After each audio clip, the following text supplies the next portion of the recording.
할렐루야. 감사합니다. 오늘도 찬양 너무 감사합니다.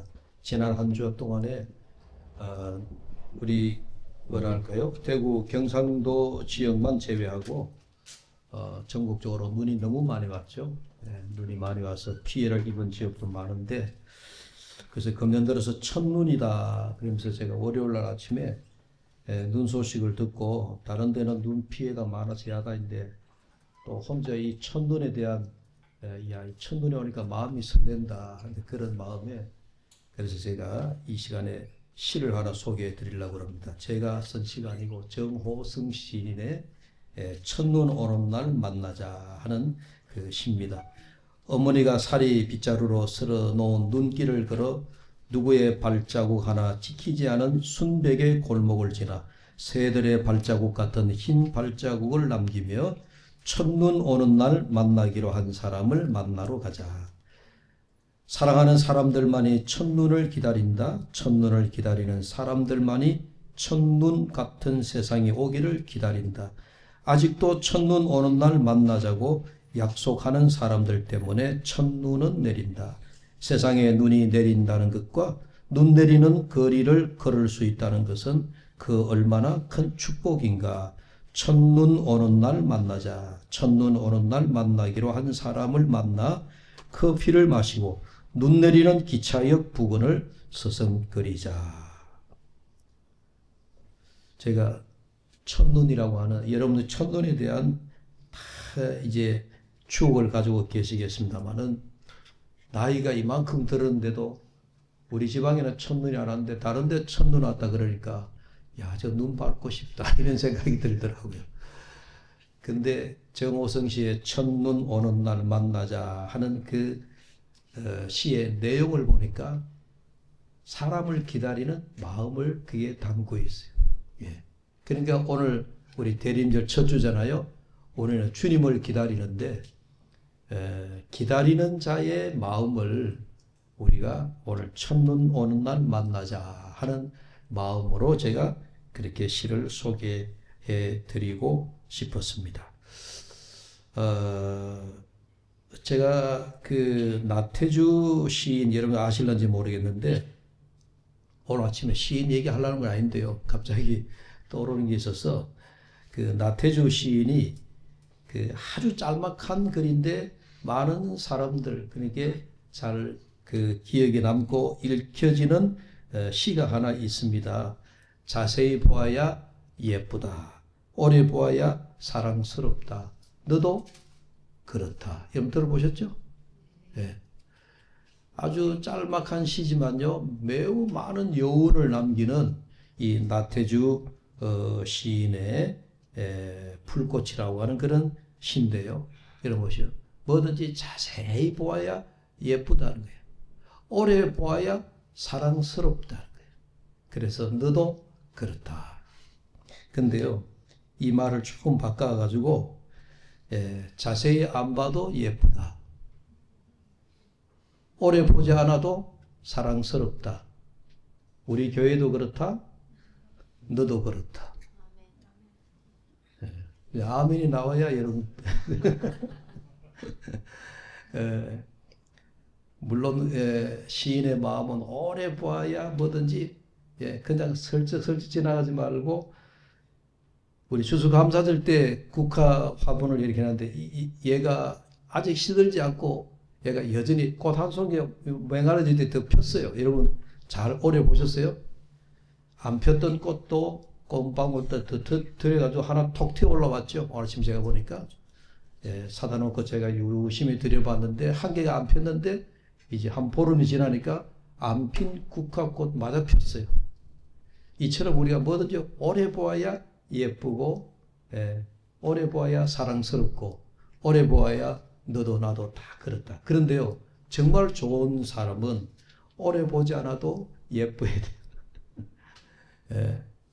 우리 자세히 보지 않아도 예쁘고, 오래 보지 않아도 사랑스럽고, 그래서 우리 교회도 여러분도 그런 예쁜 사람들이 되시기를 주의 이름으로 축복합니다. 오늘 대림절에서 우리가 기다림 속에서 회개합시다. 제가 이 대림절의 큰 주제가 기다림인데, 기다림 속에 주님을 사모하며 기다리는데, 그 주님을 기다리는 우리의 마음의 자세가 회개함으로 주님을 기다리자 하는 그런 주제가 되겠습니다. 여러분, 오늘날 우리가 살아가는 이 시대에 정말 이 회개라고 하는 단어는 우리가 멀리 할 수 없는 그런 중요한 단어입니다. 제가 지난주 예배 우리 설교하면서 제가 그 얘기했잖아요. 김장한 목사님 국가 조찬 기도에 대통령을 앉혀놓고 산부 요인을 앉혀놓고 지도자 여러분, 정쟁을 일삼지 말고 지도자들부터 대통령부터 회개해야 이 나라가 삽니다 하는 90이 넘은 노 목사님이 그렇게 국가 조찬 기도회에서 그런 설교를 했습니다. 저는 그 설교의 내용이 굉장히 공감이 갔습니다. 회개하지 않고는 이 나라가 살 길이 없다.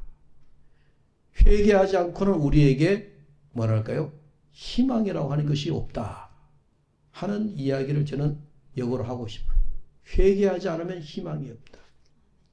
희망이라고 하는 단어가 떠오르니까 여러분이 잘 아시는 단테의 유명한 작품 중에 단테의 신곡이라고 하는 게 있어요. 그 신곡이라고 하는 작품 가운데 보면 이런 얘기를 하고 있습니다. 지옥은 희망이 없는 곳이다. 지옥이 어떤 곳이냐라고 했을 때 지옥이라고 하는 것은 희망이 없는 곳이 지옥이다. 이제 그런 이야기죠. 그래서 단테가 그 글 속에서 여기 들어오는 너희는 모든 희망을 버려라. 지옥에 다다른 자여 희망을 버려라. 영원히. 그러니까 지옥 앞에 선 자들은 희망을 다 버리고 지옥의 문을 통과한다는 거예요. 그래서 우리가 지옥의 문에 들어가지 않으려면 어떻게 해야 돼요? 회개해야 된다. 예. 사람에게 희망이 없다라고 하는 것은 절대적인 절망이고 끝입니다. 사람이 자기 잘못을 깨닫지 못하고 회개하지 않으면 단테가 말한 지옥문에서 스승이다가 지옥문으로 여러분 올인하고 들어가 버리고 말 것입니다. 그래서 여러분 성경에도 보면 회개하지 아니한 가룟 유다는 결국은 자기 스스로 목매가 자살했습니다. 여러분 베드로로 말하면 가룟 유다보다도 어쩌면은 더 중한 죄가 있을는지도 몰라요. 예수님을 3번 부인했어요. 나는 예수님을 모른다라고 부인했던 베드로였습니다. 그런 베드로도 여러분 가룟 유다처럼 자살하지 않았어요. 왜? 베드로는 가슴을 치면서 내가 죄인입니다. 주님 나를 떠나소서. 마지막 갈릴리 바닷가에 자기를 찾아온 주님 앞에 무릎을 꿇고 주님 발 앞에 무릎을 꿇고 주님 나는 죄인입니다. 나를 떠나십시오 라고 그렇게 겸손하게 회개하는 모습을 보였습니다. 여러분 오늘 본문의 구약 예레미야 성경은 여러분들이 제가 신약의 복음서나 신약의 바울서신이나 이런 얘기를 하면 여러분들이 조금 가벼운 마음으로, 그래서 가볍다 그래야 되냐, 듣기 쉬운, 이해하기 쉬운 측면이 있다라고 생각되는데 구약의 선지서나 역사서에 가서 제가 본문을 잡으면요 여러분들이 벌써 눈동자가 좀 어렵다 이런 게 표현이 보여요. 구약의 이야기를 하면 여러분 다 어려워합니다. 그래서 야, 이게 어렵다고 구약 얘기를 자꾸 안 해서 되나 이런 생각을 가지는데 아무튼 여러분 오늘 예레미야서도 예레미야라고 하는 선지자가 남유다와 북이스라엘이 멸망하는 그 전후에 포로 멸망하기 전에 이스라엘 백성들이 포로기가 있었거든요. 예, 포로기 때에 예레미야 선지자가 눈물로 이스라엘 백성들 또 남유다 백성들을 향해 가지고 선던 이 뭐랄까 하나님의 말씀이 예레미야서다 그렇게 보면 됩니다. 그러면 예레미야서에서는 어떤 내용을 담고 있느냐? 오늘 간략하게 예레미야서 전체를 제가 몇 줄 안 되는 간략한 말씀을 드리자면요. 이스라엘의 역사는 그스로 올라가면 우리가 출애굽기에 이스라엘 백성들이 애굽에서 노예 생활하던 그 시절부터 역사를 생각하시면 됩니다. 이스라엘이 애굽에서 노예 생활하다가 430년 만에 모세 지도자에 의해서 해방이 되어가지고 그들이 광야 40년을 지나서 가나안으로 들어가는 그 여정, 그게 출애굽기의 역사인데, 그게 이스라엘이 애굽에서 노예 생활하던 그 긴 430년에서 해방되어서 40년의 광야 생활이 끝나고 가나안에 들어가는 그 여정을 담고 있는데, 근데 그 역사가 왜 우리에게 중요하냐 하니까, 하나님께서 이스라엘을 애굽에서부터 해방시키실 때에 하나님이 간곡하게 반복해서 부탁하신 말씀이 있습니다.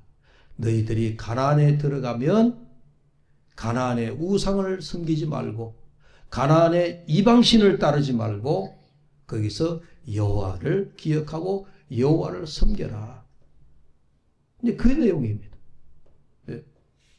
가나안에 들어가면 먹을 것 많고 풍족하게 될 것이니, 또 가나안에 들어가면 이방 나라 이방 신들도 많고 이방 나라를 섬기는 자들도 많이 있으니 너희들이 그런 곳에 미혹되지 말고 아무튼 하나님을 잊지 아니하고 하나님만 섬겨야 된다 하는, 이제 그런 게 아주 중요한 하나님이 부탁하신 말씀이에요. 그런데 우리가 가나안이 들어가서 이제 여호수아에서 가나안을 정복하고 그 다음에 그 가나안에서 그들이 틀을 잡고 살아가는 동안에 점차 그들이 어떻게 됩니까? 이방신을 따르게 되어지고 우상을 섬기게 되어지고, 그러면서 자연히 그들의 마음속에 이방신이 들어오게 되어지고, 그리고 이방 나라의 어떤 하는 문화나 이방 나라가 하는 일들을 보면서 거기에 야, 그거 좋다, 우리도 거기 따라가자, 그런 마음이 들면서부터 하나님과 이스라엘 백성들 사이는 점점 사이가 멀어지게 되어지더라.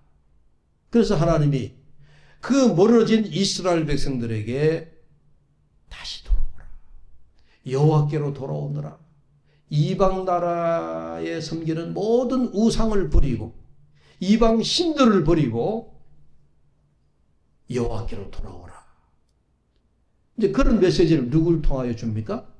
선지자를 통하여 계속 주는 겁니다. 이사야 선지자, 예레미야 선지자, 할 것 없이 우리 구약에 많은 선지자들 있죠. 호세아 선지자. 이런 많은 여러 선지자를 통해서 하나님이 이스라엘 백성들에게 계속해서 내게로 돌아오라고 하는 그런 메시지를 담고 있는 것입니다. 여러분, 우리가 오늘 본 본문에 예레미야 4장을 봤습니다만은 2장을 한번 볼까요? 2장 13절. 자, 앞장에 넘겨서 2장 13절 한 절만 같이 읽겠습니다. 내 백성이 두 가지 악을 행하였나니 곧 그들이 생수에 근원되는 나를 버린 것과 스스로 웅덩이를 판 것인데 그것은 그 물을 가두지 못할 터진 웅덩이들이더라. 아멘. 그 다음에 또 이번에는 뒤로 넘어가서 예레미야 5장 11절과 12절, 예레미야 5장 11절과 12절의 말씀 우리 한 목소리로 읽습니다. 여호와의 말씀이니라 이스라엘의 집과 유다의 집이 내게 심히 반역하였느니라.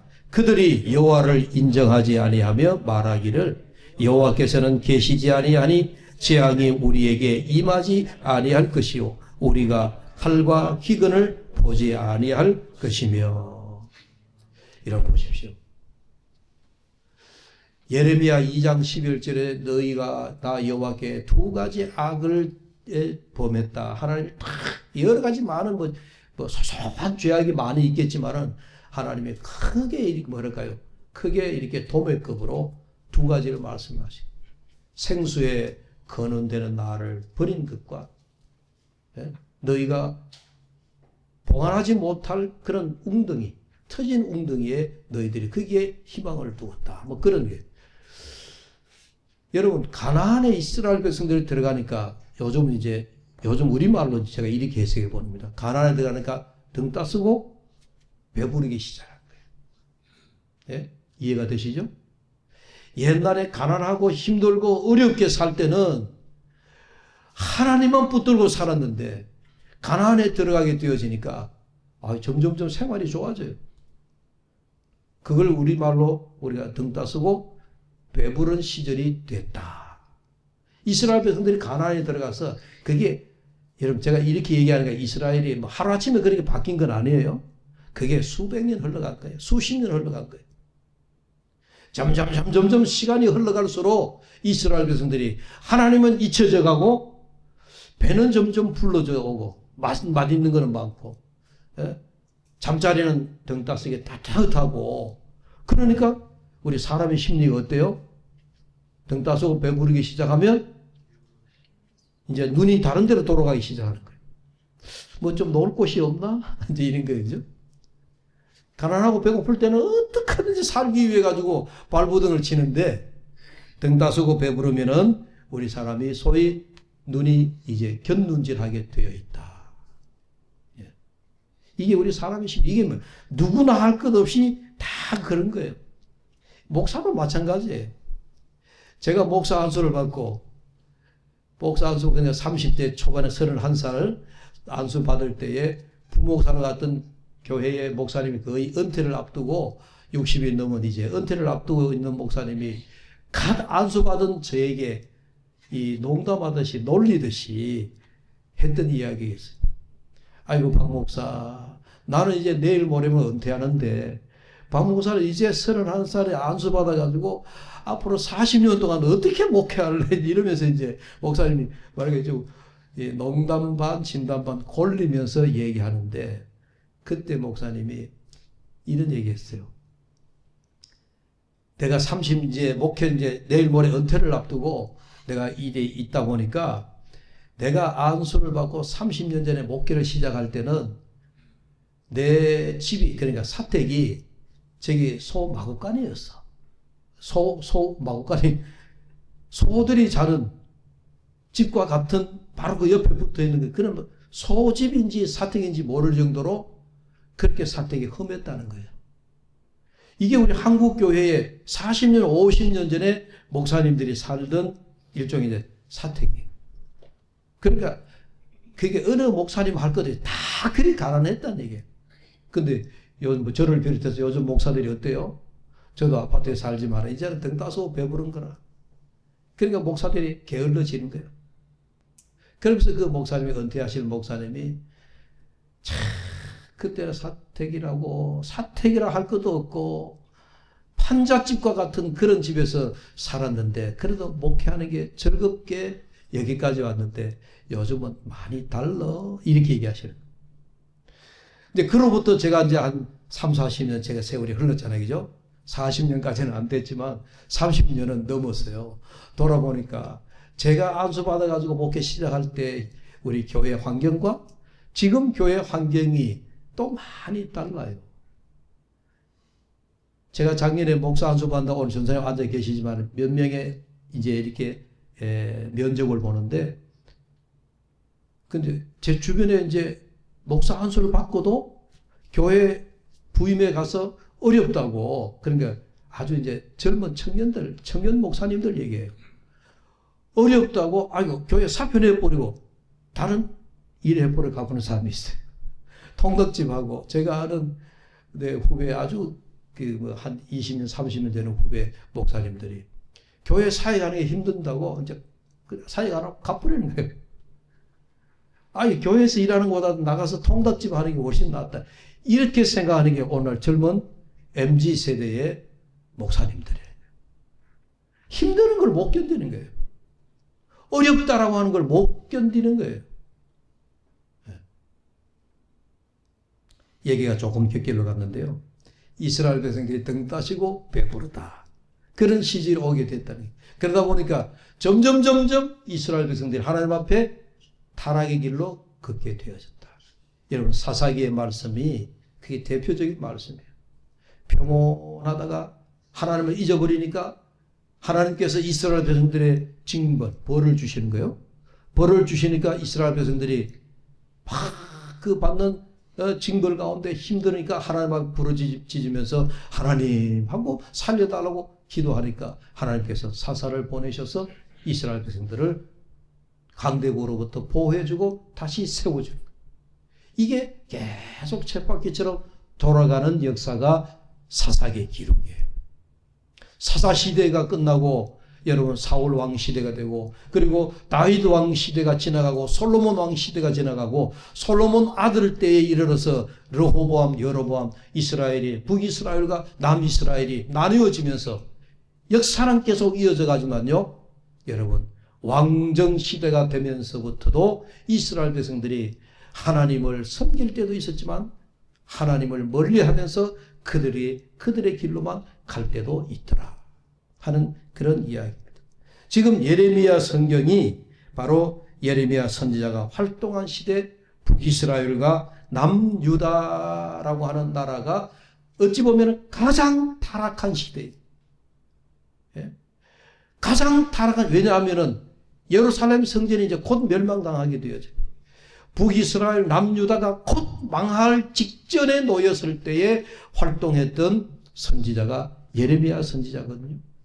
그러니까 여러분 나라 역사, 그 나라의 역사로 말하자면 남유다와 북이스라엘이 하나님 앞에 가장 타락해가지고 왜?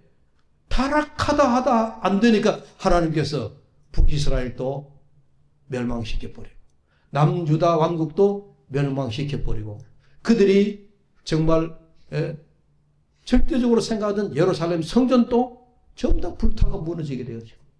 그러니까 이 땅에 완전히 북이스라엘 남유다가 망하기 직전입니다.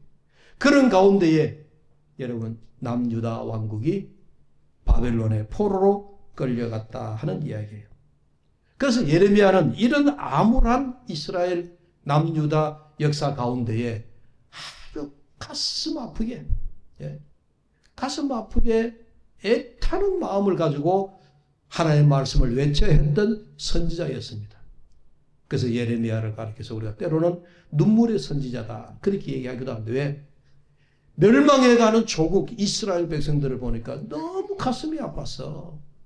이들이 하나님께로 돌아와야 되는데 포로 가운데 포로가 끝나고 여호와 하나님의 다시 예루살렘으로 돌아와야 되는데 그런 안타까운 마음을 가지면서 말씀을 전해야 되는 선지자임과 동시에 그렇게 안타까워하는데 그 뒷면에 보면은 뭐가 보입니까? 예레미야 눈에는 이스라엘의 죄악이 보이는 거예요. 하나님을 멀리한 이스라엘의 죄악이 보이니까 예레미야 선지자가 너무 두 가지 마음이에요. 한편으로는 이스라엘의 죄악상을 보니 너무 가슴이 아프고 그런 아픈 가슴을 안고 그래도 하나님 앞에 이 백성을 하나님 다시 구원하셔서 이 백성 멸망해가는 이스라엘 이 나라를 하나님 다시 살려주셔서 회복시켜 주십시오. 요약하면요 예레미야 선지자가 이스라엘의 죄악에 대한 회개를 외치고 이스라엘아 너희들이 회개해라 하나님 앞에 회개해라 그러면서 하나님을 향하여서는 하나님 이 백성 살려주십시오 이 백성을 구원해 주십시오라고 하는 두 가지의 마음을 동시에 안고 예레미야가 참 가슴 아프게 말씀을 외쳤던 그런 선지자였습니다. 예레미야 2장 5절 이하에 있는 말씀을 제가 읽어보겠습니다. 나 여호와가 이와 같이 말하노라. 너희 조상들이 내게서 무슨 불의함을 보았기에 나를 멀리하고 가서 헛된 것을 따라 헛되이 행하였느냐. 7절의 말씀.